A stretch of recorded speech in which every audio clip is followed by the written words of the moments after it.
Punjabi radio ਜੁਗਾ ਸੇ ਸੁਣ ਰਹੇ ਸਾਰੇ ਹੀ ਸਰੋਤਿਆਂ ਨੂੰ ਬਲਵਿੰਦਰ ਕੌਰ ਵੱਲੋਂ ਪਿਆਰ ਭਰੀ ਸਤਿ ਸ਼੍ਰੀ ਅਕਾਲ। ਸਰੋਤੇ ਪ੍ਰੋਗਰਾਮ ਖਬਰ ਤੇ ਨਜ਼ਰ, ਜਿਸ ਵਿੱਚ ਹੁੰਦੇ ਨੇ ਸਾਡੇ ਨਾਲ ਬਲਤੇਜ ਪੰਨੂ ਜੀ, ਦੱਸਦੇ ਨੇ ਕੀ ਕੁਛ ਉੱਥਰ ਪੁੱਥਰ ਹੋ ਰਹੀ ਹੈ। ਖਬਰਾਂ ਤੇ ਨਜ਼ਰ ਮਾਰਾਂਗੇ। ਖਬਰਾਂ ਤੋਂ ਪਹਿਲਾਂ ਧੰਨਵਾਦ ਸਾਡੇ ਸਪਾਂਸਰ ਦਾ, ਜਿਨ੍ਹਾਂ ਨੇ ਇਸ ਪ੍ਰੋਗਰਾਮ ਨੂੰ ਸਪਾਂਸਰ ਕੀਤਾ, ਸਭ ਤੱਕ ਪਹੁੰਚਾਇਆ। ਖਾਲਸਾ ਇੰਸ਼ੋਰੈਂਸ ਏਜੰਸੀ ਸਾਨੂੰ ਜੇ 4082722500 ਹਰ ਇੱਕ ਤਰ੍ਹਾਂ ਦੀ ਇੰਸ਼ੋਰੈਂਸ ਕਰਦੇ ਨੇ, ਘਰਾਂ ਦੀ, ਕਾਰਾਂ ਦੀ, ਲਾਈਫ ਦੀ, ਬਿਜ਼ਨਸ ਦੀ ਇੰਸ਼ੋਰੈਂਸ ਕਰਦੇ। ਗੁਰਦੀਪ ਸਿੰਘ ਬਿਰਦੀ, ਕਲੋਵਰ, ਸਤਨਾਮ ਸਿੰਘ ਸ਼ੇਰਗਿੱਲ, ਸਲਮਾ, ਮਨਜੀਤ ਸਿੰਘ ਦੀਵਾਨਾ, ਫਰਜ਼ਨੋ, ਟਰਕੀਆਣਾ ਇਮੀਗ੍ਰੇਸ਼ਨ ਲਾ ਫਰਮ 4159090503। ਬਹੁਤ ਧੰਨਵਾਦ ਕਰਦੇ ਹਾਂ। ਪ੍ਰੋਗਰਾਮਾਂ ਨੂੰ ਸਪਾਂਸਰ ਕਰਦੇ ਹੋ, ਸਭ ਤੱਕ ਪਹੁੰਚਾਉਂਦੇ ਹੋ। ਸਾਡੇ ਨਾਲ ਜੁੜ ਚੁੱਕੇ ਨੇ ਬਲਤੇਜ ਪੰਨੂ। ਸਤਿ ਸ਼੍ਰੀ ਅਕਾਲ, ਸਵਾਗਤ ਹੈ। ਸਤਿ ਸ਼੍ਰੀ ਅਕਾਲ ਜੀ, ਧੰਨਵਾਦ ਜੀ, ਬਹੁਤ ਮਿਹਰਬਾਨੀ। ਸਭ ਤੋਂ ਪਹਿਲਾਂ ਗੱਲ ਰੋਜ਼ ਹੀ ਹੁੰਦੀ ਆ ਅੱਜ ਕੱਲ੍ਹ, ਕਾਂਗਰਸ ਦਾ ਜਿਹੜਾ ਕਾਟੋ ਕਲੇਸ਼ ਆ ਉਹਦਾ ਤੇ ਹੋਰ ਖਿਲਾਰਾ ਪੈ ਗਿਆ। ਬਿਲਕੁਲ ਜੀ, ਇਹ ਚੱਲੀ ਜਾ ਰਿਹਾ, ਉਸੇ ਤਰੀਕੇ ਨਾਲ ਚੱਲੀ ਜਾ ਰਿਹਾ। ਪਤਾ ਨਹੀਂ ਇਹ ਸਕ੍ਰਿਪਟ ਜਿਹੜੀ ਆ ਜੀ, ਉਹ ਅੰਦਰ ਖਾਤੇ ਕੀ ਆ। ਇਹਦੇ ਨਾਲ ਪੰਜਾਬ ਦਾ ਸਾਰਾ ਹੀ ਕੰਮ ਇੱਕ ਕਿਸਮ ਦੇ ਨਾਲ ਰੁਕਿਆ ਪਿਆ ਜੀ। ਔਰ ਹੈਰਾਨੀ ਵਾਲੀ ਗੱਲ ਇਹ ਆ ਕਿ ਜਿਨ੍ਹਾਂ ਦੀ ਸਰਕਾਰ ਹੈ, ਉਹਨਾਂ ਦੀ ਪਾਰਟੀ ਦਾ ਜਿਹੜਾ ਪ੍ਰਧਾਨ ਹੈ, ਉਹ ਟਵਿੱਟਰ ਦੇ ਰਾਹੀਂ ਆਪਣੇ ਮੁੱਦੇ ਚੁੱਕ ਰਿਹਾ। ਪੰਜਾਬ ਦੇ ਮੁੱਖ ਮੰਤਰੀ ਕਹਿੰਦੇ ਅਸੀਂ 90% ਵਾਅਦੇ ਪੂਰੇ ਕਰ ਦਿੱਤੇ, 90%। ਔਰ ਕਹਿੰਦੇ ਕਿ ਪੰਜਾਬ ਪਹਿਲੀ ਸਟੇਟ ਬਣ ਗਿਆ ਜਿਹਨੇ ਕੋਈ ਚੋਣ ਮੈਨੀਫੈਸਟੋ 'ਚ ਵਾਅਦੇ ਕੀਤੇ ਹੋਣ ਤੇ ਉਹ ਇੰਨੇ ਪੂਰੇ ਕਰ ਦਿੱਤੇ ਹੋਣ। ਕਹਿੰਦੇ ਛੁੱਟ-ਪੁੱਟ ਜੇ ਰਹਿ ਗਏ। ਹੁਣ ਇਹ ਨਹੀਂ ਪਤਾ ਵੀ ਜਿਹੜੀ 18 ਮੁੱਦਿਆਂ ਦੀ ਲਿਸਟ ਹਾਈ ਕਮਾਂਡ ਨੇ ਦਿੱਤੀ ਹੋਈ ਆ, ਉਹ ਛੁੱਟ-ਪੁੱਟ ਦੇ ਵਿੱਚ ਆ ਜਾਂ ਉਹ ਉਂਝ ਹੀ ਨਵੀਂ ਜਿਹੜਾ ਦੀ ਉਹ ਬਣਾ ਲੇ, ਕਿਉਂਕਿ ਉਹ ਤਾਂ ਅਹਿਮ ਮੁੱਦੇ ਨੇ। ਜਿਹੜਾ ਕਾਂਗਰਸ ਨੇ ਮੈਨੀਫੈਸਟੋ ਜਾਰੀ ਕੀਤਾ ਸੀ, ਉਹਦੇ ਮਤਲਬ ਕਿ ਇੰਨਾ ਵੀ ਝੂਠ ਜਿਹੜਾ ਉਹ ਬੋਲਿਆ ਜਾ ਸਕਦਾ, ਹੱਦ ਹੈ। ਹੱਦ ਤੋਂ ਵੀ ਪਰਾਂ ਜਿਹੜਾ ਦੀ ਹੈ। ਹਰੀਸ਼ ਰਾਵਤ ਫੇਰ ਪੰਜਾਬ ਦੇ ਵਿੱਚ ਹੈ। ਹਰੀਸ਼ ਰਾਵਤ ਹੋਰਾਂ ਨੂੰ ਵੀ ਪਤਾ ਨਹੀਂ ਲੱਗ ਰਿਹਾ ਕੀ ਬੋਲਣਾ ਕੀ ਨਹੀਂ ਬੋਲਣਾ। ਜਿਹੜੇ ਕਹਿੰਦੇ ਸੀ 22 ਦੀਆਂ ਚੋਣਾਂ ਕੈਪਟਨ ਅਮਰਿੰਦਰ ਸਿੰਘ ਹੋਰਾਂ ਦੀ ਅਗਵਾਈ 'ਚ ਲੜਾਂਗੇ, ਪ੍ਰਗਟ ਸਿੰਘ ਹੋਰਾਂ ਨੇ ਇੱਕ ਜਿਹੜਾ ਦੀ ਉਹ ਬਿਆਨ ਦਾਗਿਆ ਤੇ ਹਰੀਸ਼ ਰਾਵਤ ਹੋਰੀ ਨਾਲ ਦੀ ਨਾਲ ਯੂ ਟਰਨ ਮਾਰ ਕੇ ਕਹਿੰਦੇ ਨਹੀਂ ਨਹੀਂ, ਸਾਡੇ ਕੋਲ ਬੰਦੇ ਤਾਂ ਹੋਰ ਵੀ ਹੈਗੇ ਆ। ਕੈਪਟਨ ਅਮਰਿੰਦਰ ਸਿੰਘ ਹੈ, ਨਵਜੋਤ ਸਿੰਘ ਸਿੱਧੂ ਹੈ, ਪ੍ਰਗਟ ਸਿੰਘ ਵੀ ਹੈਗਾ ਨਾਲ। ਇਹ ਵੀ ਜਿਹੜਾ ਦੀ ਉਹ ਜੋੜ ਦਿੱਤਾ। ਹਰੀਸ਼ ਰਾਵਤ ਚੰਡੀਗੜ੍ਹ ਦੇ ਵਿੱਚ ਨੇ, ਨਵਜੋਤ ਸਿੰਘ ਸਿੱਧੂ ਹੋਰਾਂ ਦੇ ਨਾਲ ਮੁਲਾਕਾਤ ਉਹਨਾਂ ਨੇ ਕੀਤੀ ਆ। ਔਰ ਸਿੱਧੂ ਧੜੇ ਨੇ 18 ਨੁਕਾਤੀ ਏਜੰਡੇ ਦੇ ਬਾਰੇ ਜਿਹੜੇ ਰਾਵਤ ਨੇ ਉਹਨਾਂ ਨੂੰ ਜਾਣੂ ਕਰਵਾਇਆ। ਆਰਾਮ ਦੇ ਨਾਲ ਉਹਨਾਂ ਨੇ ਜਿਹੜੀ ਆ ਇਹ ਗੱਲ ਸੁਣੀ ਆ, ਉਹਨਾਂ ਦੀ ਸੁਣਨਾ ਹੀ ਸੀਗਾ। ਔਰ ਇਹ ਕਿਹਾ ਗਿਆ ਕਿ ਪਾਰਟੀ ਰਵਾਇਤ ਦੇ ਹਿਸਾਬ ਦੇ ਨਾਲ ਫੈਸਲਾ ਜਿਹੜਾ ਉਹ ਲਵਾਂਗੇ। ਕਿਹਾ ਜਾਂਦਾ ਹੈ ਕਿ ਹਾਈ ਕਮਾਂਡ ਨੇ ਵੀ ਉੱਤੋਂ ਜਿਹੜਾ ਦਬਕਾ ਮਾਰਿਆ ਕਿ ਤੁਸੀਂ ਆਪਣੇ ਤੌਰ ਦੇ ਉੱਤੇ ਕਿਵੇਂ ਕਹਿ ਸਕਦੇ ਹੋ ਕਿ ਕਿਹਦੀ ਅਗਵਾਈ ਦੇ ਵਿੱਚ ਚੋਣਾਂ ਲੜਨੀਆਂ ਨੇ, ਇਹ ਤਾਂ ਫੈਸਲਾ ਹਾਈ ਕਮਾਂਡ ਨੇ ਕਰਨਾ। ਅੱਜ ਹਰੀਸ਼ ਰਾਵਤ ਹੋਰੀ ਮੁੱਖ ਮੰਤਰੀ ਕੈਪਟਨ ਅਮਰਿੰਦਰ ਸਿੰਘ ਹੋਰਾਂ ਦੇ ਨਾਲ ਮੁਲਾਕਾਤ ਕਰਨਗੇ। ਉਦੋਂ ਬਾਅਦ ਫਿਰ ਉਹ ਸਿੱਧੂ ਧੜੇ ਨੂੰ ਮਿਲ ਸਕਦੇ ਆ। ਨਵਜੋਤ ਸਿੰਘ ਸਿੱਧੂ ਨੇ ਨਸ਼ਾ ਤਸਕਰੀ, ਬਿਜਲੀ ਸਮਝੌਤਿਆਂ ਦੇ ਬਾਰੇ ਦੇ ਵਿੱਚ ਮੁੱਦੇ ਜਿਹੜੇ ਆ ਉਹ ਟਵਿੱਟਰ ਦੇ ਰਾਹੀਂ ਚੁੱਕੇ ਆ। ਪੰਜਾਬ ਸਰਕਾਰ ਦੀ ਕਾਰਗੁਜ਼ਾਰੀ ਦੇ ਉੱਤੇ ਉਂਗਲ ਜਿਹੜੀ ਉਹ ਚੁੱਕੀ ਆ। ਔਰ ਜਿਹੜੇ ਪਾਵਰ ਪਰਚੇਜ਼ ਐਗਰੀਮੈਂਟ ਨੇ, ਹੱਥ ਖੜੇ ਕਰਨੇ ਜਿਹਨੂੰ ਕਹਿੰਦੇ ਆ ਜੀ, ਉਹ ਆ। ਮੁੱਖ ਮੰਤਰੀ ਉਹਨਾਂ ਨੇ ਇਹ ਗੱਲ ਕਹੀ ਕਿ ਬਿਜਲੀ ਸਮਝੌਤਿਆਂ ਦੇ ਮਾਮਲੇ ਦੇ ਉੱਤੇ ਕਿਹਾ ਕਿ ਸਾਰੇ ਸਮਝੌਤੇ ਨਹੀਂ ਰੱਦ ਹੋ ਸਕਦੇ, ਕਿਉਂਕਿ ਪੰਜਾਬ ਨੂੰ 14,000 ਮੈਗਾਵਾਟ ਬਿਜਲੀ ਦੀ ਲੋੜ ਹੈ। ਕੌਮੀ ਗ੍ਰਿਡ ਤੋਂ 7,000 ਮੈਗਾਵਾਟ ਬਿਜਲੀ ਹੀ ਖਰੀਦ ਕੀਤੀ ਜਾ ਸਕਦੀ ਆ। ਇਹ ਕਿਹਾ ਕਿ 122 ਸਮਝੌਤੇ ਨੇ। ਇਹ ਨਹੀਂ ਦੱਸਿਆ ਕਿ ਕਿਹੜੇ ਕਿਹੜੇ ਸਮਝੌਤੇ ਰੱਦ ਹੋ ਸਕਦੇ ਆ। ਜੇ ਬਈ ਇਹ ਤੁਹਾਨੂੰ ਇਹ ਪਤਾ ਸੀਗਾ ਕਿ ਬਿਜਲੀ ਜਿਹੜੀ ਆ ਉਹ ਦੂਸਰੀ ਜਗ੍ਹਾ ਤੋਂ ਅਸੀਂ ਪੂਰੀ ਕਰਨੀ, ਤੁਸੀਂ 4.5 ਸਾਲ ਕਿੱਥੇ ਸੁੱਤੇ ਰਹੇ? ਕੀ ਇਹਦਾ ਅਲਟਰਨੇਟ ਨਹੀਂ ਸੀ ਲੱਭਿਆ ਜਾ ਸਕਦਾ, ਜਾਂ ਇਹ ਲੋਕਾਂ ਨੂੰ ਨਹੀਂ ਸੀ ਦੱਸਿਆ ਜਾ ਸਕਦਾ ਸਰਕਾਰ ਬਣਦਿਆਂ ਸਾਰ ਵੀ ਅਸੀਂ ਤਾਂ ਐਵੇਂ ਵਾਅਦਾ ਕਰ ਲਿਆ, ਇਹ ਸਮਝੌਤੇ ਨਹੀਂ ਜਿਹੜਾ ਦੀ ਉਹ ਰੱਦ ਹੋ ਸਕਦੇ। ਹੱਦ ਹੋਈ ਪਈ ਹੈ ਜੀ ਇਸ ਗੱਲ ਦੀ ਕਿ ਇੰਨਾ ਕੁਝ ਵੀ ਲੋਕ ਜਿਹੜਾ ਦੀ ਉਹ ਜਰ ਰਹੇ ਨੇ ਔਰ ਚੁੱਪ ਕਰਕੇ ਬੈਠੇ ਨੇ। ਇਹ ਗੱਲਾਂ ਜਿਹੜੀਆਂ ਉਹ ਸੁਣ ਕੇ ਕਿ ਕੀ ਕੁਝ ਕਿਹਾ ਗਿਆ ਤੇ ਅੱਜ ਕੀ ਕੁਝ ਜਿਹੜਾ ਉਹ ਕਹਿ ਰਹੇ ਨੇ, ਓਪਨਲੀ ਕਹਿ ਦਿੱਤਾ ਕਿ ਇਹ ਸਮਝੌਤੇ ਰੱਦ ਨਹੀਂ ਹੋ ਸਕਦੇ। ਦੇਖੋ ਜੀ, ਲੋਕ ਉਹਨਾਂ ਨੂੰ ਪਤਾ ਹੈ, ਲੋਕਾਂ ਦੀ ਰਾਗ ਉਹ ਜਾਣਦੇ ਆ। ਥੋੜੀ ਕੁ ਦੇਰ ਹੁੰਦਾ ਹੈ, ਬਾਅਦ ਵਿੱਚ ਦੇਖੀ ਜਾਓ ਕੀ ਹੁੰਦਾ ਹੈ। ਅੱਗੇ ਗੱਲ ਕਰਦੇ ਹਾਂ। ਕਤਰ ਦੇ ਵਿੱਚ ਭਾਰਤੀ ਰਾਜਦੂਤ ਤੇ ਤਾਲਿਬਾਨਾਂ ਦੇ ਵਿਚਕਾਰ ਮੀਟਿੰਗ, ਪਰ ਭਾਰਤ ਸਰਕਾਰ ਚੁੱਪ। ਦੇਖੋ, ਜਿਹੜੀ ਸਰਕਾਰ ਹੈ ਉਹਦੀ ਜਿਹੜੀ ਫੋਰਨ ਪਾਲਿਸੀ ਹੈ ਉਹ ਅਜੇ ਵੀ ਸਮਝ ਨਹੀਂ ਪੈ ਰਹੀ, ਕਿਉਂਕਿ ਫੋਰਨ ਪਾਲਿਸੀ ਹੈ ਕੋਈ ਨਹੀਂ। ਜਿਹੜੇ ਵਿਦੇਸ਼ ਮੰਤਰੀ ਨੇ ਉਹ ਹੀ ਨਹੀਂ ਪਤਾ, ਨਾ ਪਿਛਲੀ ਟਰਮ ਦੇ ਵਿੱਚ ਇਹਨਾਂ ਦੇ ਜਿਹੜਾ ਉਹ ਪਤਾ ਲੱਗਿਆ ਸੀ। ਇਹ ਤਾਂ ਕਰੋਨਾ ਆ ਗਿਆ, ਨਹੀਂ ਤਾਂ ਹੁਣ ਨੂੰ ਕੋਈ ਰਹਿੰਦਾ ਖੁੰਦਾ ਮੁਲਕ ਸੀ ਉਹ ਵੀ ਗਾਹ ਦੇਣੇ ਸੀਗੇ। ਪਰ ਉਹਦੇ 'ਚ ਜਿਹੜੀ ਵਿਦੇਸ਼ ਨੀਤੀ ਹੈ ਉਹਦਾ ਨਹੀਂ ਸਮਝ ਪੈ ਰਹੀ। ਹੁਣ ਸਮਝ ਤਾਂ ਬਹੁਤ ਸਾਰੇ ਲੋਕਾਂ ਨੂੰ ਹੈਗੀ ਆ ਇਸ ਗੱਲ ਦੀ ਕਿ ਕਿਉਂ ਸਰਕਾਰ ਨਹੀਂ ਬੋਲ ਰਹੀ। ਉਹ ਦੋ ਜਿਹੜੇ ਪਾਸਿਆਂ ਤੋਂ ਸਟਕ ਹੈ। ਜੇ ਤਾਂ ਤਾਲਿਬਾਨਾਂ ਦੇ ਹੱਕ ਦੇ ਵਿੱਚ ਬੋਲਦੇ ਆ ਕਿ ਅਸੀਂ ਮੁਬਾਰਕ ਦਿੰਦੇ ਆ ਜਾਂ ਤਾਲਿਬਾਨ ਉੱਥੇ ਦੁਬਾਰਾ ਕਾਬਜ ਹੋ ਗਏ, ਤੇ ਉਹਦੇ ਨਾਲ ਇੱਕ ਵੱਡਾ ਜਿਹੜਾ ਫਿਰਕਾ ਹੈ ਉਹ ਇਹ ਕਹੂਗਾ ਇੱਥੇ ਵੀ ਤੁਸੀਂ ਬੜਾ ਇਹਨਾਂ ਦੇ ਖਿਲਾਫ ਬੋਲਦੇ ਸੀ। ਉਹ ਬਿਆਨ ਪਏ ਨੇ ਅਜੇ ਵੀਡੀਓ 'ਚ ਵੀ ਗੁੱਡ ਤਾਲਿਬਾਨ ਬੈਡ ਤਾਲਿਬਾਨ ਨਹੀਂ ਹੁੰਦਾ, ਕੋਈ ਵੀ ਤਾਲਿਬਾਨ ਤਾਲਿਬਾਨ ਹੁੰਦਾ। ਜਿਹੜੇ ਫਿਰਕੇ ਦੇ ਖਿਲਾਫ ਭਾਰਤੀ ਜਨਤਾ ਪਾਰਟੀ ਰੱਜ ਕੇ ਨਫ਼ਰਤ ਦਾ ਪ੍ਰਚਾਰ ਕਰਦੀ ਹੈ, ਉਹਨਾਂ ਦੇ ਹੱਕ ਦੇ ਵਿੱਚ ਕਿਵੇਂ ਬੋਲੂਗੀ? ਪਰ ਇਹਦਾ ਦੂਜਾ ਪੱਖ ਵੀ, ਜੇ ਉਹਦੇ ਵਿਰੋਧ ਦੇ ਵਿੱਚ ਬੋਲਦੇ ਆ ਤੇ ਜਿਹੜੇ ਕਾਰਪੋਰੇਟ ਇਹਨਾਂ ਦੇ ਖਾਸ ਮਿੱਤਰ ਹੈ, ਉਹਨਾਂ ਦਾ ਪੈਸਾ ਬੜਾ ਇਨਵੈਸਟ ਹੈ ਉੱਥੇ ਅਫਗਾਨਿਸਤਾਨ ਦੇ ਵਿੱਚ, ਔਰ ਉਹ ਪੈਸਾ ਅੱਧ ਵਿਚਾਲੇ ਛੱਡ ਕੇ ਕਿਵੇਂ ਆ ਸਕਦੇ? ਜਿਹੜੇ ਉੱਥੇ ਕੋਰੀਡੋਰ ਬਣ ਰਹੇ ਆ ਉਹਨਾਂ ਦੇ ਉੱਤੇ ਇਨਵੈਸਟਮੈਂਟ ਹੀ ਇਹਨਾਂ ਲੋਕਾਂ ਦੀ ਜਿਹੜੀ ਉਹ ਹੋਈ ਹੈ। ਇਸ ਕਰਕੇ ਉੱਥੋਂ ਉਹਦੇ ਵਿਰੋਧ ਦੇ ਵਿੱਚ ਵੀ ਨਹੀਂ ਖੜੇ ਹੋ ਸਕਦੇ। ਹੁਣ ਕਤਰ ਦੇ ਵਿੱਚ ਭਾਰਤੀ ਰਾਜਦੂਤ ਜਿਹੜਾ ਜੀ, ਉਹਨੇ ਤਾਲਿਬਾਨੀ ਆਗੂ ਸ਼ੇਰ ਮੁਹੰਮਦ ਅਬਾਸ ਦੇ ਨਾਲ ਮੁਲਾਕਾਤ ਕੀਤੀ ਹੈ। ਦੋਵਾਂ ਧਿਰਾਂ ਦੇ ਵਿਚਾਲੇ ਇਹ ਮੁਲਾਕਾਤ ਉਦੋਂ ਹੋਈ ਹੈ ਜਦੋਂ ਅਮਰੀਕਾ ਅਫਗਾਨਿਸਤਾਨ ਦੇ ਵਿੱਚੋਂ ਆਪਣੀ ਫੌਜ ਵਾਪਸ ਲੈ ਗਿਆ। ਇਹ ਸਾਰੀ ਮੁਹਿੰਮ ਪੂਰੀ ਹੋ ਗਈ ਹੈ। ਵਿਦੇਸ਼ ਮੰਤਰਾਲੇ ਨੇ ਇਹ ਗੱਲ ਕਹੀ ਆ ਕਿ ਜਿਹੜੇ ਇੱਥੋਂ ਦੇ ਰਾਜਦੂਤ ਨੇ ਉਹਨੇ ਮੀਟਿੰਗ ਦੇ ਵਿੱਚ ਜਿਹੜੀ ਉਹ ਚਿੰਤਾ ਜ਼ਾਹਰ ਕੀਤੀ ਹੈ ਕਿ ਭਾਰਤ ਵਿਰੋਧੀ ਗਤੀਵਿਧੀਆਂ ਦੇ ਵਾਸਤੇ ਅਫਗਾਨਿਸਤਾਨ ਦੀ ਧਰਤੀ ਦੀ ਵਰਤੋਂ ਨਹੀਂ ਕੀਤੀ ਜਾਣੀ ਚਾਹੀਦੀ। ਅਜੇ ਕੋਈ ਹੋਈ ਨਹੀਂ ਗੀ, ਪਹਿਲਾਂ ਜਿਹੜੀ ਇਹ ਗੱਲ ਕਹਿ ਰਹੇ ਹੋ। ਪਰ ਦੂਜੇ ਪਾਸੇ ਇਹ ਵੀ ਜਿਹੜਾ ਉਹ ਪਤਾ ਲੱਗਿਆ ਕਿ ਦੋਨਾਂ ਦੇ ਵਿਚਾਲੇ ਜਿਹੜੀ ਗੱਲਬਾਤ ਹੈ ਇਹਨੂੰ ਅੱਗੇ ਤੋਰਨ ਦੀ ਗੱਲ ਕਹੀ ਗਈ ਹੈ ਕਿ ਅੱਗੋਂ ਇਹ ਗੱਲਬਾਤ ਜਾਰੀ ਰੱਖੀ ਜਾਊਗੀ। ਹੁਣ ਇਹਦੇ ਵਿੱਚ ਜਿਹੜਾ ਵੱਡਾ ਸਵਾਲ ਇਹ ਹੈ ਕਿ ਇਹ ਕਿਸ ਪੱਧਰ ਦੇ ਉੱਤੇ ਜਾਰੀ ਰੱਖੀ ਜਾਊਗੀ ਗੱਲਬਾਤ, ਕਿਉਂਕਿ ਜਿਵੇਂ ਮੈਂ ਤੁਹਾਨੂੰ ਦੱਸਿਆ ਕਿ ਜਿਹੜਾ ਮੁਲਕ ਹੈ ਉੱਥੋਂ ਅਜੇ ਵੀ ਨਾ ਤਾਂ ਇਹਦੇ ਉੱਤੇ ਪ੍ਰਧਾਨ ਮੰਤਰੀ ਹੋਰਾਂ ਨੇ ਮਨ ਕੀ ਬਾਤ 'ਚ ਗੱਲ ਕੀਤੀ ਆ, ਨਾ ਜਿਹੜਾ ਵਿਦੇਸ਼ ਮੰਤਰੀ ਆ ਉਹਨੇ ਕੋਈ ਗੱਲ ਕੀਤੀ ਆ। ਜਿਹੜੀ ਪਿਛਲੇ ਦਿਨਾਂ ਦੇ ਵਿੱਚ ਆਲ ਪਾਰਟੀ ਮੀਟਿੰਗ ਸੱਦੀ ਸੀ ਉਹਦੇ ਵਿੱਚ ਵਿਦੇਸ਼ ਮੰਤਰੀ ਨੇ ਇਹ ਗੱਲ ਆਖੀ ਸੀ, ਅਜੇ ਪਹਿਲਾਂ ਸਾਨੂੰ ਬੰਦੇ ਕੱਢ ਲੈਣ ਦਿਓ ਆਪਣੇ, ਉਦੋਂ ਬਾਅਦ ਅਸੀਂ ਇਸ ਮਾਮਲੇ ਦੇ ਉੱਤੇ ਆਪਣਾ ਬਿਆਨ ਦੇਵਾਂਗੇ। ਬੰਦੇ ਕੱਢਿਆਂ ਨੂੰ ਤਾਂ ਬਹੁਤ ਦਿਨ ਹੋ ਗਏ, ਹੁਣ ਤਾਂ ਅਮਰੀਕਾ ਵੀ ਨਿਕਲ ਗਿਆ, ਅਮਰੀਕਾ ਕੰਪਲੀਟ ਸਾਰਾ ਕੁਝ ਕੱਢ ਕੇ ਲੈ ਗਿਆ, ਅਜੇ ਵੀ ਕੋਈ ਬਿਆਨ ਭਾਰਤ ਵੱਲੋਂ ਨਹੀਂ ਆਇਆ। ਔਰ ਮੰਤਰਾਲੇ ਨੇ ਇਹ ਜਿਹੜਾ ਕਿਹਾ ਇਸ ਮੁਲਾਕਾਤ ਦੇ ਵਿੱਚ ਕਿ ਤਾਲਿਬਾਨ ਆਗੂ ਨੇ ਇਹ ਭਰੋਸਾ ਦਿੱਤਾ ਕਿ ਜਿਹੜੇ ਮੁੱਦੇ ਨੇ ਉਹਨਾਂ ਤੇ ਸਕਾਰਾਤਮਕ ਢੰਗ ਦੇ ਨਾਲ ਗੌਰ ਜਿਹੜਾ ਉਹ ਕੀਤਾ ਜਾਊਗਾ ਔਰ ਦੋਨਾਂ ਮੁਲਕਾਂ ਦੇ ਵਿਚਾਲੇ ਸਬੰਧ ਜਿਹੜੇ ਆ ਉਹ ਚੰਗੇ ਹੋ ਸਕਦੇ ਆ, ਅਜਿਹਾ ਦਾਅਵਾ ਕੀਤਾ ਗਿਆ। ਹੁਣ ਸਵਾਲ ਇਹ ਹੈ ਕਿ ਉਹ ਵਾਇਆ ਕਤਰ ਤੋਂ ਇਹ ਖਬਰ ਜਿਹੜੀ ਆ ਉਹ ਆਈ ਆ। ਮੰਤਰਾਲੇ ਨੇ ਇਹ ਗੱਲ ਕਹੀ ਹੈ ਕਿ ਅਫਗਾਨਿਸਤਾਨ 'ਚ ਫਸੇ ਭਾਰਤੀ ਨਾਗਰਿਕਾਂ ਦੀ ਸੁਰੱਖਿਆ ਤੇ ਛੇਤੀ ਵਾਪਸੀ ਦੇ ਉੱਤੇ ਚਰਚਾ ਹੋਈ ਔਰ ਅਫਗਾਨ ਨਾਗਰਿਕ ਵਿਸ਼ੇਸ਼ ਤੌਰ ਦੇ ਉੱਤੇ ਘੱਟ ਗਿਣਤੀ ਜਿਹੜੇ ਭਾਰਤ ਆਉਣਾ ਚਾਹੁੰਦੇ ਨੇ ਉਹਨਾਂ ਦੇ ਬਾਰੇ ਦੇ ਵਿੱਚ ਵੀ ਚਰਚਾ ਜਿਹੜੀ ਹੋਈ ਦੱਸੀ ਜਾਂਦੀ ਹੈ। ਵੇਖਣਾ ਇਹ ਹੋਊਗਾ ਕਿ ਇਹ ਜਿਹੜੀ ਖਬਰ ਹੈ ਵਾਇਆ ਕਤਰ ਜਿਹੜੀ ਆਈ ਹੈ ਇਹਦੇ ਤੋਂ ਬਾਅਦ ਕੀ ਭਾਰਤ ਦੀ ਸਰਕਾਰ ਜਾਂ ਜਿਹੜੀ ਮਨ ਕੀ ਬਾਤ ਦੇ ਵਿੱਚ ਕੁਝ ਦੱਸਿਆ ਜਾਂਦਾ ਅੱਗੋਂ ਜਾਂ ਨਹੀਂ, ਕਿ ਵਿਦੇਸ਼ ਨੀਤੀ ਇਸ ਮਸਲੇ ਦੇ ਉੱਤੇ ਕੀ ਹੋਊਗੀ। ਦੇਖੋ, ਨਾ ਤਾਂ ਦੇਸ਼ ਨੀਤੀ ਨਾ ਵਿਦੇਸ਼ ਨੀਤੀ, ਨੀਤੀਆਂ ਨੂਤੀਆਂ ਤਾਂ ਇਹਨਾਂ ਕੋਲ ਹੈ ਨਹੀਂ ਗਿਆ। ਅੱਗੇ ਸਮੇਧ ਸੈਣੀ ਦੀ ਜੇ ਗੱਲ ਕਰੀਏ ਤਾਂ ਉਹ ਹਾਈ ਕੋਰਟ ਦਾ ਝਟਕਾ ਵਿਜੀਲੈਂਸ ਨੇ ਸੱਦਿਆ। ਜਿਹੜੇ ਹਾਈ ਕੋਰਟ ਨੇ ਸਾਬਕਾ ਡੀਜੀਪੀ ਸਮੇਧ ਸੈਣੀ ਨੂੰ ਝਟਕਾ ਦਿੱਤਾ। ਆਪਾਂ ਕੱਲ ਗੱਲ ਕੀਤੀ ਸੀ ਕਿ ਉਹਨੇ ਇੱਕ ਐਪਲੀਕੇਸ਼ਨ ਲਾਈ, ਉਹ ਵੀ ਉਸ ਜੱਜ ਸਾਹਿਬ ਕੋਲੇ ਜਿੰਨਾ ਕੱਲ ਰਿਟਾਇਰ ਹੋਣਾ ਸੀ, ਅਖੀਰਲਾ ਦਿਨ ਸੀ ਉਹਨਾਂ ਦਾ।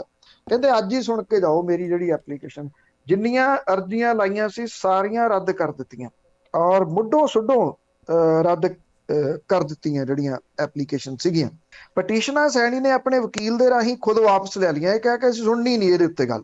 ਸਮੇਧ ਸੈਣੀ ਦੀ ਸਾਲ 18 ਵਾਲੀ ਪੁਰਾਣੀ ਪਟੀਸ਼ਨ ਦੇ ਉੱਤੇ ਪਹਿਲਾਂ ਤੋਂ ਸੁਣਵਾਈ 9 ਸਤੰਬਰ ਨੂੰ ਹੋਣੀ ਆ, ਉਹ ਜਾਰੀ ਰਹੂਗੀ। ਜਿਹੜੀਆਂ ਨਵੀਆਂ ਇਹਨਾਂ ਐਪਲੀਕੇਸ਼ਨਾਂ ਲਾਈਆਂ ਸੀ ਉਹ ਸਾਰੀਆਂ ਦੀਆਂ ਸਾਰੀਆਂ ਹਾਈ ਕੋਰਟ ਨੇ ਕਿਹਾ ਜਾਂ ਤਾਂ ਵਾਪਸ ਲਓ ਜਾਂ ਮੈਂ ਰੱਦ ਕਰੂ, ਉਹ ਵਾਪਸ ਸਾਰੀਆਂ ਦੀਆਂ ਸਾਰੀਆਂ ਲੈਣੀਆਂ ਪੈ ਗਈਆਂ।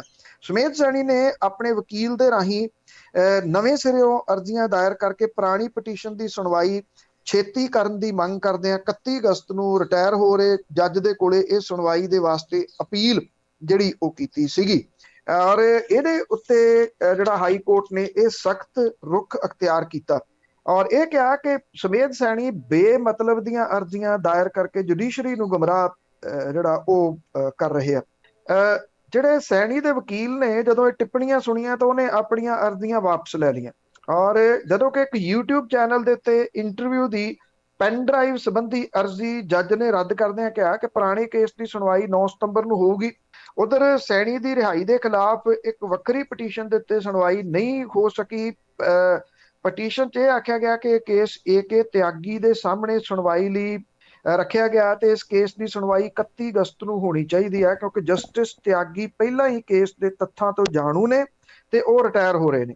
ਜਸਟਿਸ ਤਿਆਗੀ ਹੀ ਸੀ ਜਿਨ੍ਹਾਂ ਨੇ ਸਵੇਦ ਸੈਣੀ ਦੀ ਜਿਹੜੀ ਜਿਸ ਦਿਨ ਉਹਦੀ ਅਰੈਸਟ ਹੋਈ ਆ, ਉਸ ਅਰੈਸਟ ਨੂੰ ਗੈਰ ਕਾਨੂੰਨੀ ਕਰਾਰ ਜਿਹੜਾ ਉਹ ਦਿੱਤਾ ਸੀਗਾ। ਤੇ ਸਵੇਦ ਸੈਣੀ ਵਕੀਲਾਂ ਨੂੰ ਇਹ ਉਮੀਦ ਸੀਗੀ ਕਿ ਸ਼ਾਇਦ ਜਾਂਦੇ ਜਾਂਦੇ ਜਿਹੜੇ ਜਸਟਿਸ ਤਿਆਗੀ ਨੇ ਉਹ ਇਹਨਾਂ ਸਾਰੀਆਂ ਐਪਲੀਕੇਸ਼ਨਾਂ ਦੇ ਉੱਤੇ ਸੁਣਵਾਈ ਕਰਕੇ ਇੱਕ ਹੋਰ ਰਾਹਤ ਜਿਹੜੀ ਆ ਉਹ ਸਵੇਦ ਸੈਣੀ ਨੂੰ ਦੇ ਜਾਣਗੇ, ਪਰ ਅਜਿਹਾ ਸੰਭਵ ਨਹੀਂ ਹੋ ਸਕਿਆ। ਉਧਰ ਵਿਜੀਲੈਂਸ ਨੇ ਅੱਜ ਥਾਣਾ ਮੁਹਾਲੀ ਦੇ ਵਿੱਚ ਸੱਦਿਆ ਹੋਇਆ ਸਵੇਦ ਸੈਣੀ ਨੂੰ, ਉਹਦੀ ਕੋਠੀ ਦੇ ਬਾਹਰ ਨੋਟਿਸ ਜਿਹੜਾ ਉਹ ਚਿਪਕਾਇਆ ਗਿਆ। ਸੈਣੀ ਦੇ ਵਕੀਲ ਨੇ ਇਹ ਕਿਹਾ ਕਿ ਉਹਨੂੰ ਇਸ ਗੱਲ ਦਾ ਡਰ ਹੈ ਕਿ ਪਿਛਲੇ ਦਿਨੀ ਵਿਜੀਲੈਂਸ ਨੇ ਜਾਂਚ ਦੇ ਵਿੱਚ ਸ਼ਾਮਲ ਹੋਣ ਆਏ ਸੈਣੀ ਨੂੰ ਜਿਵੇਂ ਗ੍ਰਿਫਤਾਰ ਕਰ ਲਿਆ ਸੀਗਾ, ਕਿਤੇ ਹੁਣ ਮੁੜ ਕੇ ਉਹਨੂੰ ਫੇਰ ਬੁਲਾ ਕੇ ਅਰੈਸਟ ਨਾ ਕਰ ਲਿਆ ਜਾਵੇ। ਉਧਰ ਇੱਕ ਵੀਡੀਓ ਜਿਹੜੀ ਸੀਸੀਟੀਵੀ ਫੁਟੇਜ ਦੀ ਆ ਉਹ ਬੜੀ ਵਾਇਰਲ ਹੋਈ ਆ। ਕੁਝ ਸੀਸੀਟੀਵੀ ਫੁਟੇਜ ਵਾਇਰਲ ਹੋਈਆਂ ਨੇ ਕੱਲ ਦੀਆਂ। ਇਸ ਸੀਸੀਟੀਵੀ ਫੁਟੇਜ ਦੇ ਵਿੱਚ ਜਿਸ ਦਿਨ ਇਹਨੂੰ ਜਿਹੜਾ ਅੰਦਰ ਹਿਰਾਸਤ ਦੇ ਵਿੱਚ ਰੱਖਿਆ ਗਿਆ, ਉੱਥੇ ਅੰਦਰ ਬੇਹੋਸ਼ ਹੋ ਕੇ ਡਿੱਗਦਿਆਂ ਦੀ ਆ। ਉਹਨੂੰ ਸੱਚੀ ਬੇਹੋਸ਼ ਹੋਇਆ ਜਾਂ ਕੀ ਹੈ, ਗੱਲ ਤਾਂ ਪਹਿਲਾਂ ਬਾਹਰ ਨਹੀਂ ਆਈ, ਪਰ ਇਹ ਜਿਹੜੀ ਸੀਸੀਟੀਵੀ ਫੁਟੇਜ ਹੈ ਉਹ ਬਾਹਰ ਆਉਣ ਤੋਂ ਬਾਅਦ ਉਹਦਾ ਡਰਾਮਾ ਜਿਹੜਾ ਦੀ ਉਹ ਜ਼ਰੂਰ ਸਾਹਮਣੇ ਆਇਆ ਕਿ ਕੀ ਕੁਝ ਉਹਨੇ ਹਵਾਲਾਤ ਦੇ ਵਿੱਚ ਉਸ ਦਿਨ ਕੀਤਾ ਸੀਗਾ। ਜੀ ਜੀ, ਡਰਾਮਾ ਤਾਂ ਬਹੁਤ ਜ਼ਿਆਦਾ ਦਿਖਾਇਆ ਗਿਆ ਆ। ਤੇ ਅੱਗੇ ਤੁਸੀਂ ਇੱਕ ਸਕ੍ਰਿਪਟ ਦੀ ਗੱਲ ਕੀਤੀ ਸੀ, ਇਹ ਕੈਪਟਨ ਤੇ ਖੱਟਰ ਦੀ ਸਕ੍ਰਿਪਟ ਦਾ ਵੀ ਕੁਝ ਨਹੀਂ ਪਤਾ ਲੱਗਦਾ ਕਿ ਆਪਸੀ ਹਮਲੇ ਇੱਕ ਦੂਜੇ ਦੇ ਉੱਤੇ ਜਾਰੀ ਹੈ।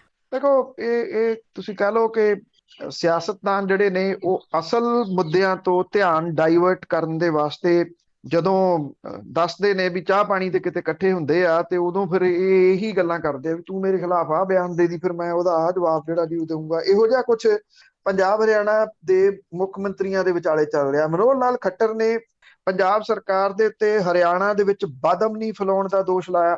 ਇਹ ਕਿਹਾ ਕਿ ਕਿਸਾਨ ਹਰਿਆਣੇ ਦੀ ਜ਼ਮੀਨ ਤੇ ਅਮਨ ਕਾਨੂੰਨ ਭੰਗ ਕਰ ਰਹੇ ਆ ਪੰਜਾਬ ਦੇ ਕਿਸਾਨ, ਔਰ ਇਹ ਕਿਹਾ ਕਿ ਤੁਸੀਂ ਕੀ ਕੀਤਾ ਕਿਸਾਨਾਂ ਲਈ। ਉਹ ਕਹਿੰਦੇ ਹਰਿਆਣੇ ਦੀ ਸਰਕਾਰ ਨੇ ਤਾਂ ਇੰਨੀਆਂ ਸਹੂਲਤਾਂ ਕਿਸਾਨਾਂ ਨੂੰ ਦੇ ਦਿੱਤੀਆਂ ਕਿ ਕਿਸਾਨ ਤਾਂ ਐਨ ਪੂਰੇ ਖੁਸ਼ ਨੇ, ਤੇ ਅਸਲੀ ਕਿਸਾਨ ਕਹਿੰਦੇ ਖੇਤਾਂ 'ਚ ਕੰਮ ਕਰ ਰਿਹਾ। ਇਹ ਨਕਲੀ ਕਿਸਾਨ ਨੇ ਕਹਿੰਦੇ ਪੰਜਾਬ ਤੋਂ ਗਏ ਹੋਏ ਜਿਹੜੀਆਂ ਦਿੱਲੀ ਦੀਆਂ ਸਰਹੱਦਾਂ ਦੇ ਉੱਤੇ ਜਿਹੜੇ ਉਹ ਬੈਠੇ ਹੋਏ ਆ। 10 ਸਵਾਲ ਮਨੋਹਰ ਲਾਲ ਖੱਟਰ ਨੇ ਪੰਜਾਬ ਦੇ ਮੁੱਖ ਮੰਤਰੀ ਹੋਰਾਂ ਨੂੰ ਜਿਹੜੇ ਉਹ ਕੀਤੇ। ਇਹ ਕਿਹਾ ਕਿ ਅਸੀਂ ਤਾਂ ਬਹੁਤ ਸਾਰੀਆਂ ਫਸਲਾਂ ਦੇ ਉੱਤੇ MSP ਦੇ ਰਹੇ ਹਾਂ, ਤੁਸੀਂ ਕੀ ਤੇ ਦੇ ਰਹੇ ਹੋ। ਅਸੀਂ ਪਰਾਲੀ ਦੇ ਉੱਤੇ ਪੈਸੇ ਦੇ ਰਹੇ ਹਾਂ, ਤੁਸੀਂ ਕੀ ਜਿਹੜਾ ਉਹ ਦੇ ਰਹੇ ਹੋ। ਇਹ ਵੀ ਕਿਹਾ ਕਿ ਪੰਜਾਬ ਦੇ ਨਾਲੋਂ ਕਿਤੇ ਵੱਧ ਗੰਨੇ ਦਾ ਭਾਅ ਜਿਹੜਾ ਉਹ ਦਿੱਤਾ ਜਾ ਰਿਹਾ ਤੇ 15 ਰੁਪਏ ਅਸੀਂ ਪ੍ਰਤੀ ਕੁਇੰਟਲ ਹੋਰ ਵਾਧਾ ਜਿਹੜਾ ਉਹ ਕੀਤਾ। ਉਧਰ ਮੁੱਖ ਮੰਤਰੀ ਕੈਪਟਨ ਅਮਰਿੰਦਰ ਸਿੰਘ ਹੋਰਾਂ ਨੇ ਉਹਨਾਂ ਦੇ ਦਫ਼ਤਰ ਨੇ ਇਹ ਜਿਹੜੇ ਸਵਾਲ ਸੀ 10 ਦੇ 10 ਜਵਾਬ ਲਿਖਤੀ ਰੂਪ ਦੇ ਵਿੱਚ ਮਨੋਹਰ ਲਾਲ ਖੱਟਰ ਹੋਰਾਂ ਨੂੰ ਜਿਹੜਾ ਜੀ ਉਹ ਚੇਪ ਦਿੱਤੇ।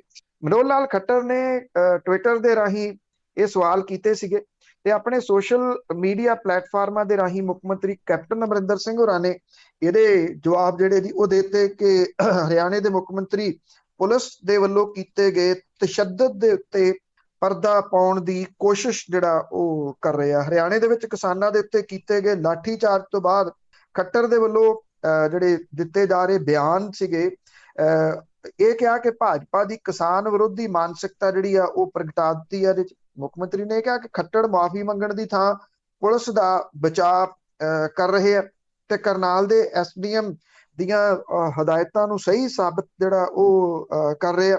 ਪੰਜਾਬ ਦੇ ਮੁੱਖ ਮੰਤਰੀ ਨੇ ਪੁੱਛਿਆ ਕਿ ਹਰਿਆਣੇ ਦੇ ਕਿਸਾਨ ਤੁਹਾਡੇ ਤੇ ਤੁਹਾਡੀ ਪਾਰਟੀ ਤੋਂ ਨਾਰਾਜ਼ ਕਿਉਂ ਨੇ। ਇਹ ਵੀ ਉਹਨਾਂ ਨੇ ਪੁੱਛਿਆ ਕਿ ਜਿਹੜੀਆਂ ਕਾਂਗਰਸ ਸਰਕਾਰ ਵੱਲੋਂ ਸ਼ੁਰੂ ਕੀਤੀਆਂ ਕਿਸਾਨ ਪੱਖੀ ਯੋਜਨਾਵਾਂ ਦੀ ਸੂਚੀ ਦੇ ਮੁਕਾਬਲੇ ਹਰਿਆਣਾ ਕਿਸਾਨਾਂ ਦੀ ਭਲਾਈ ਦੇ ਕੰਮਾਂ ਦੇ ਵਿੱਚ ਪੰਜਾਬ ਤੋਂ ਕੋਹਾਂ ਦੂਰ ਹੈ। ਇਹਦੇ ਚ ਇੱਕ ਹੋਰ ਝੂਠ ਬੋਲਿਆ ਗਿਆ ਕਿ ਪਰਾਲੀ ਦੇ ਵਾਸਤੇ ਅਸੀਂ 2500 ਰੁਪਈਆ ਪਰ ਏਕੜ ਦਿੰਨੇ ਆ ਪਰਾਲੀ ਚੁੱਕਣ ਲਈ। ਕਿਹਨੂੰ ਮਿਲਿਆ ਪੰਜਾਬ ਦੇ ਵਿੱਚ, ਕਿਹੜੇ ਕਿਸਾਨਾਂ ਨੂੰ, ਇਹ ਨਹੀਂ ਜਿਹੜਾ ਜੀ ਉਹ ਪਤਾ। ਜਿੰਨੀ ਡਾਂਗ ਦੀ ਗੱਲ ਆਖੀ ਗਈ ਆ ਕਿ ਪੰਜਾਬ ਦੇ ਵਿੱਚ ਕਦੀ ਅਜਿਹਾ ਤਸ਼ੱਦਦ ਨਹੀਂ ਹੋਇਆ। ਹੈਰਾਨੀ ਵਾਲੀ ਗੱਲ ਇਹ ਆ ਕਿ ਇੱਥੇ ਪਟਿਆਲੇ ਦੇ ਵਿੱਚ YPS ਜਿਹੜਾ ਚੌਂਕ ਹੈ ਜੇ ਤੁਸੀਂ ਉਹਦੀ ਗੂਗਲ ਸਰਚ ਕਰੋ ਤਾਂ ਉਸ ਗੂਗਲ ਸਰਚ ਦੇ ਵਿੱਚ ਆਉਂਦਾ ਬੇਰੁਜ਼ਗਾਰਾਂ ਨੂੰ ਕੁੱਟਣ ਵਾਲੀ ਜਗ੍ਹਾ। ਉੱਥੇ ਰੋਜ਼ ਡਾਂਗ ਜਿਹੜੀ ਆ ਉਹ ਬੇਰੁਜ਼ਗਾਰਾਂ ਦੇ ਉੱਤੇ ਫਿਰਦੀ ਆ, ਤੇ ਕੋਈ ਨਾ ਕੋਈ ਕੁੱਟ ਖਾਣ ਦੇ ਵਾਸਤੇ ਉੱਥੇ ਬੇਰੁਜ਼ਗਾਰ ਜਾਂ ਆਪਣੇ ਹੱਕਾਂ ਦੇ ਵਾਸਤੇ ਸੰਘਰਸ਼ ਕਰਦੇ ਲੋਕ, ਜਿਨ੍ਹਾਂ 'ਚ ਟੀਚਰ ਜਥੇਬੰਦੀਆਂ ਜ਼ਿਆਦੀਆਂ ਨੇ, ਉਹਨਾਂ ਨੂੰ ਰੋਜ਼ ਇਸੇ ਤਰ੍ਹਾਂ ਦੀ ਡਾਂਗ ਫਿਰਦੀ ਆ ਜਿਹੋ ਜੀ ਇੱਥੇ ਹਰਿਆਣੇ ਦੇ ਵਿੱਚ ਕਿਸਾਨਾਂ ਦੇ ਉੱਤੇ ਜਿਹੜਾ ਦੀ ਉਹ ਚਲਾਈ ਆ। ਮਾਨਸਿਕਤਾ ਸਿਆਸੀ ਲੋਕਾਂ ਦੀ ਪੁਲਿਸ ਦੀ ਇੱਕੋ ਜੀ ਆ, ਚਾਹੇ ਸੂਬਿਆਂ ਦੇ ਵਿੱਚ ਹੀ ਫਰਕ ਹੈ। ਹਾਂ, ਇਹ ਜਿਹੜੇ ਮੁੱਖ ਮੰਤਰੀ ਨੇ ਦੋਨੋਂ, ਉਹ ਦੋਨੋਂ ਹੀ ਅਸਲੀਅਤ ਤੋਂ ਅਣਜਾਣ ਨੇ ਜਾਂ ਫਿਰ ਉਹ ਜਾਣ ਬੁੱਝ ਕੇ ਅਣਜਾਣ ਬਣਨ ਦੀ ਕੋਸ਼ਿਸ਼ ਕਰ ਰਹੇ ਆ ਕਿ ਖਬਰਾਂ ਦੇ ਰੂਪ ਦੇ ਵਿੱਚ ਏਦਾਂ ਰਿਹਾ ਜਾਵੇ ਤਾਂ ਕਿ ਲਹੂ ਭਿੱਜੀਆਂ ਤਸਵੀਰਾਂ ਤੇ ਲਹੂ ਭਿੱਜੀਆਂ ਜਿਹੜੀਆਂ ਵੀਡੀਓਜ਼ ਨੇ ਉੱਥੋਂ ਕਿਸੇ ਤਰੀਕੇ ਨਾਲ ਧਿਆਨ ਲੋਕਾਂ ਦਾ ਡਾਈਵਰਟ ਕੀਤਾ ਜਾ ਸਕੇ। ਮੇਨ ਗੱਲ ਤਾਂ ਇਹੀ ਲੱਗਦੀ ਆ, ਕੁਛ ਨਾ ਕੁਛ ਤਾਂ ਹੈ ਪਿੱਛੇ। ਅੱਗੇ ਗੱਲ ਕਰਦੇ ਹੈਗੇ ਆ ਜਲ੍ਹਿਆਂਵਾਲੇ ਬਾਗ ਦੀ। ਵੈਸੇ ਕਾਫੀ ਚਰਚਾ ਛਿੜੀ ਹੋਈ ਹੈ ਇਸ ਦੇ ਉੱਤੇ। ਸੁੰਦਰੀਕਰਨ ਦੇ ਬਹਾਨੇ ਉੱਥੇ ਬਹੁਤ ਕੁਛ ਬਦਲ ਦਿੱਤਾ ਗਿਆ ਆ। ਪੰਜਾਬ ਦੇ ਮੁੱਖ ਮੰਤਰੀ ਨੂੰ ਕੁਛ ਨਹੀਂ ਦਿਸਦਾ, ਪਰ ਰਾਹੁਲ ਗਾਂਧੀ ਨੇ ਇਸ ਦਾ ਮੁੱਦਾ ਚੁੱਕਿਆ। ਦੇਖੋ, ਇਹ ਤਿੰਨ ਕੁ ਜਾਣਿਆਂ ਨੇ ਇਹ ਮੁੱਦਾ ਜਿਹੜਾ ਜੀ ਉਹ ਚੁੱਕਿਆ। ਇਹਦੇ ਵਿੱਚ ਰਾਹੁਲ ਗਾਂਧੀ ਨੇ, ਇਹਦੇ ਵਿੱਚ ਸੀਤਾਰਾਮ ਯੇਚੂਰੀ ਨੇ CPIM ਦੇ, ਉਹਨਾਂ ਨੇ ਇਹ ਜਿਹੜਾ ਜੀ ਉਹ ਮੁੱਦਾ ਚੁੱਕਿਆ। ਇੱਕ ਇਤਿਹਾਸਕਾਰ ਨੇ ਜਿਨ੍ਹਾਂ ਨੇ ਇਸ ਮੁੱਦੇ ਨੂੰ ਉਠਾਇਆ। ਉਹਨਾਂ ਨੇ ਇਹ ਗੱਲ ਕਹੀ ਆ ਕਿ ਇਹ ਸਮਾਰਕ ਹੈ, ਸ਼ਹੀਦਾਂ ਦਾ ਸਮਾਰਕ ਹੈ, ਇਹ ਕੋਈ ਵਿਜ਼ਿਟਰ ਪਲੇਸ ਨਹੀਂ ਗੀ ਜਿਹਨੂੰ ਅਟਰੈਕਟਿਵ ਜਿਹੜਾ ਉਹ ਬਣਾਇਆ ਜਾਵੇ। ਔਰ ਜਿਹੜਾ ਜਲ੍ਹਿਆਂਵਾਲਾ ਬਾਗ ਹੈ ਉੱਥੇ ਜੇ ਤੁਸੀਂ ਦੇਖੋਗੇ, ਵੈਸੇ ਇਹਨਾਂ ਨੇ ਉਹ ਮਾਮਲਾ ਨਹੀਂ ਚੁੱਕਿਆ, ਤਾਂ ਜਿਹੜਾ ਜਦੋਂ ਜਲ੍ਹਿਆਂਵਾਲੇ ਬਾਗ ਦਾ ਸਾਕਾ ਹੋਇਆ ਉਹਦੇ ਵਿੱਚ ਸਾਰੇ ਲਗਭਗ ਪੰਜਾਬੀ ਸਨ, ਅਣਵੰਡੇ ਮੁਲਕ ਦੇ ਪੰਜਾਬੀ, ਉਹ ਲਾਹੌਰ ਤੋਂ ਵੀ ਸ਼ਾਮਿਲ ਹੋਣ ਦੇ ਵਾਸਤੇ ਆਏ ਸਨ। ਉਹ ਇਹ ਚੜ੍ਹਦੇ ਲਹਿੰਦੇ ਪੰਜਾਬ ਦੋਨਾਂ ਦੇ ਲੋਕ ਸਨ। ਜੇ ਤੁਸੀਂ ਕਿਤੇ ਮਾੜੀ ਮੋਟੀ ਕੋਈ ਜਿਹੜੀ ਵੀਡੀਓ ਦੇ ਰੂਪ ਦੇ ਵਿੱਚ ਹੈਗੀ ਆ, ਉਹ ਜੇ ਤਕਰੀਰਾਂ ਵੀ ਸੁਣਦੇ ਹੋ ਤਾਂ ਪੰਜਾਬੀ 'ਚ ਤਕਰੀਰਾਂ ਨੇ।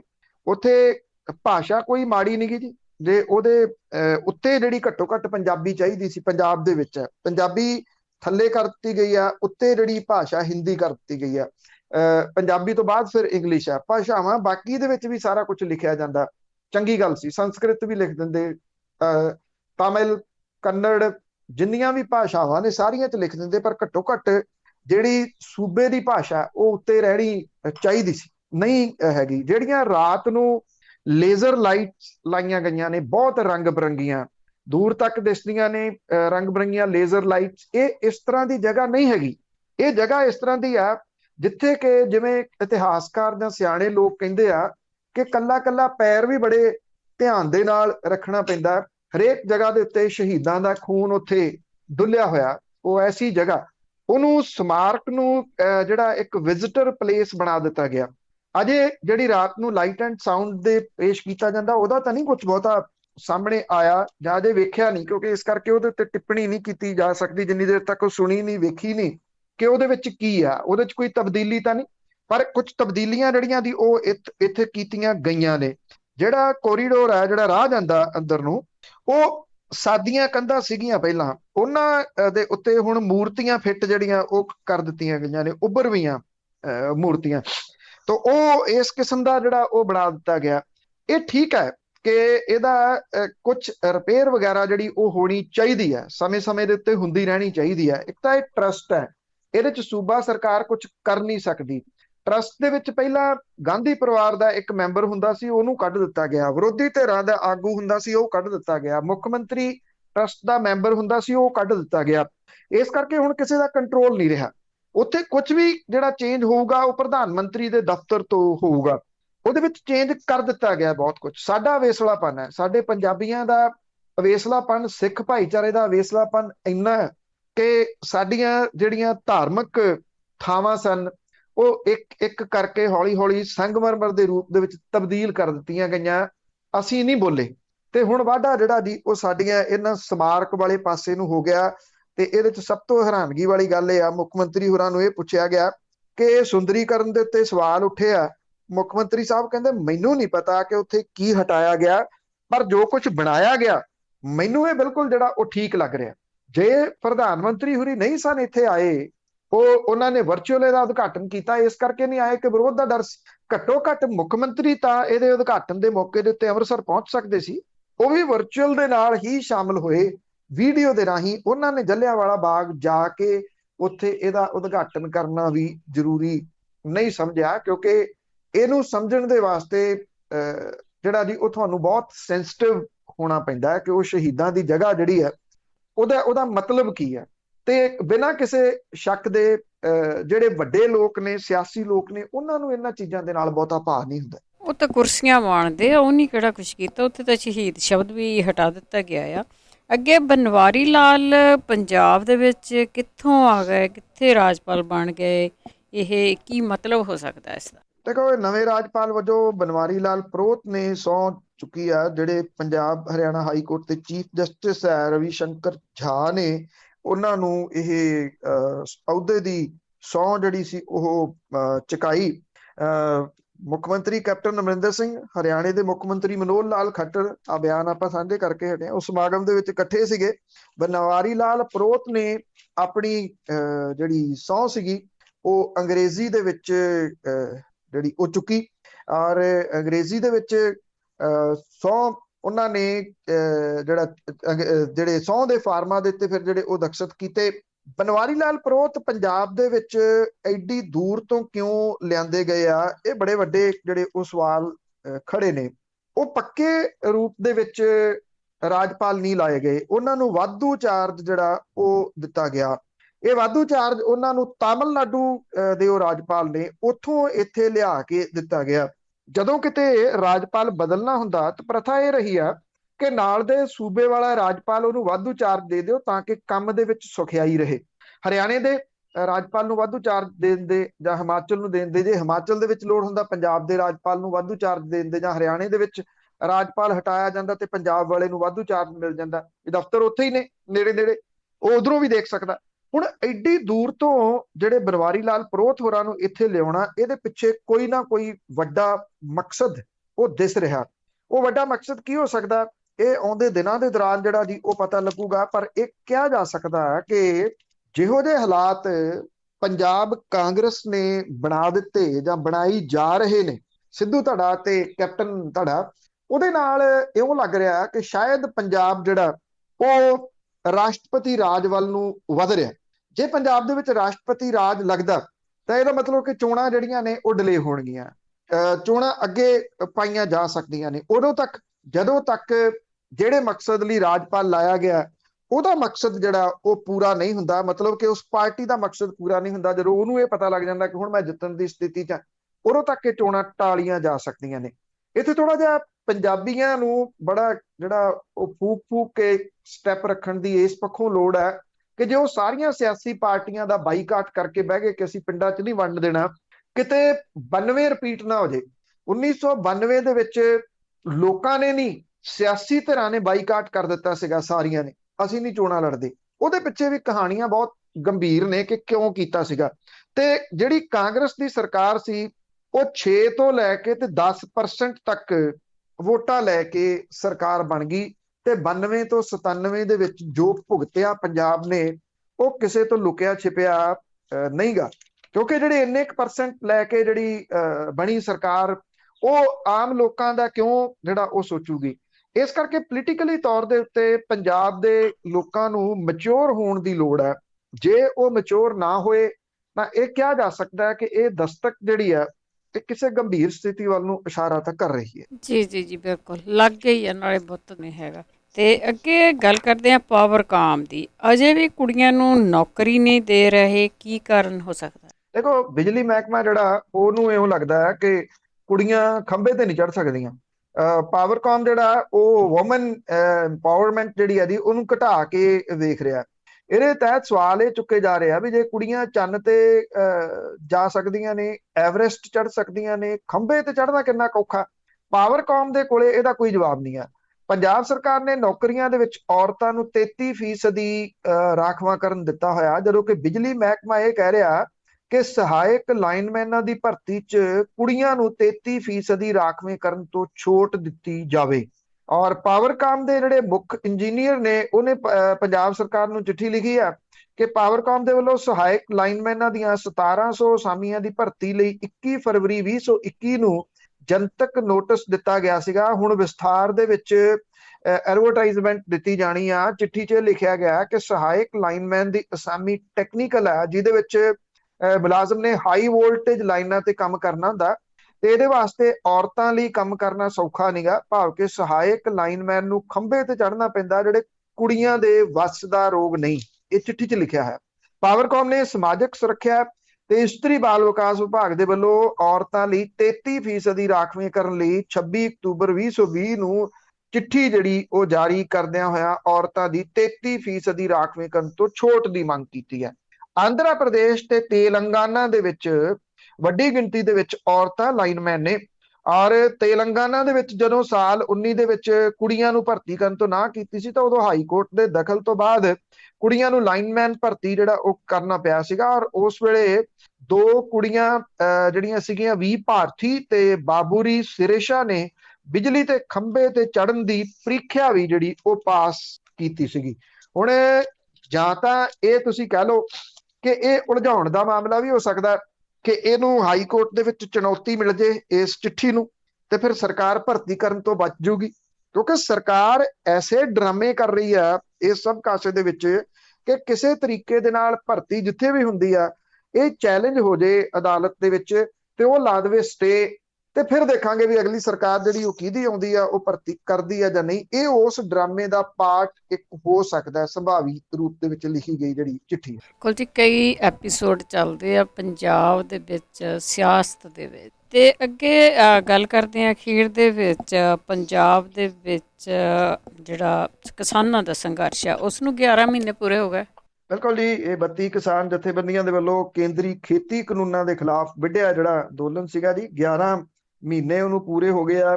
ਸੂਬੇ 'ਚ 125 ਤੋਂ ਵੱਧ ਥਾਵਾਂ ਤੇ ਚੱਲ ਰਹੇ ਧਰਨੇ ਉਸੇ ਤਰੀਕੇ ਨਾਲ ਜਾਰੀ ਨੇ।